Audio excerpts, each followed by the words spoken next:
this has to be done I'll first. do this first. Sorry. We're gonna make this a good one, right?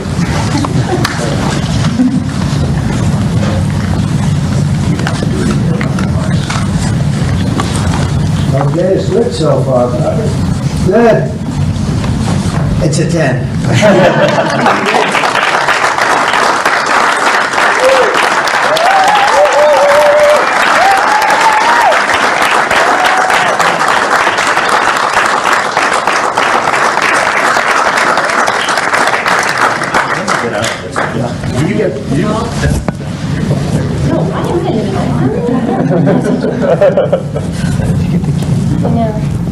Go in there, get the kids in there, go in there, get the kids.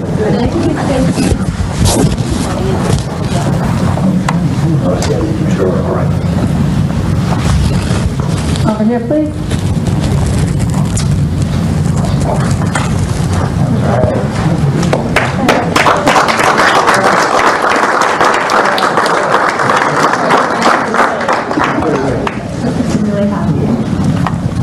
Would all the family like to join?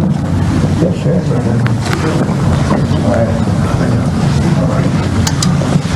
Please place your left hand on the Bible and raise your right.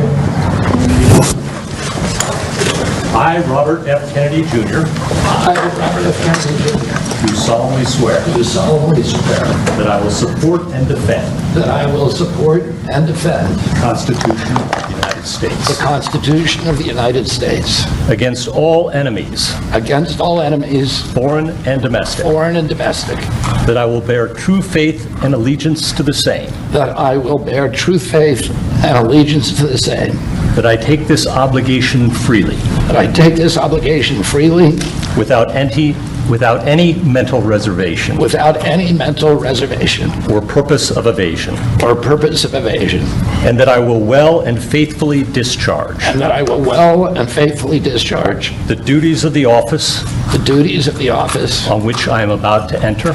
on which I'm about to enter. So help me God. So help me God. Congratulations, Mr. Secretary.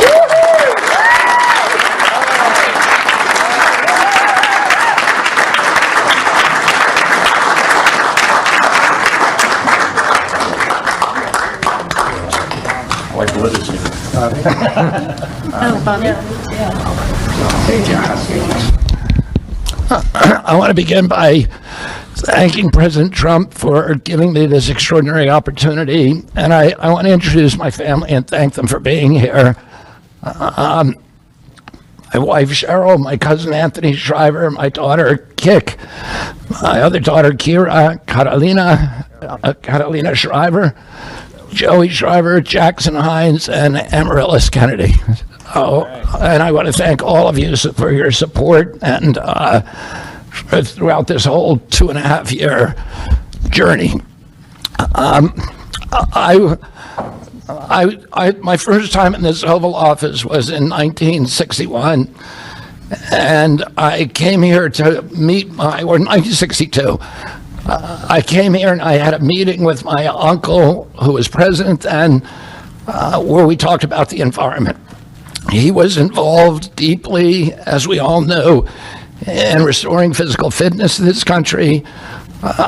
He challenged at one point during his administration, he challenged Americans to do a 50-mile walk, which I ultimately did. But I remember the day that my father completed his walk. We were staying up at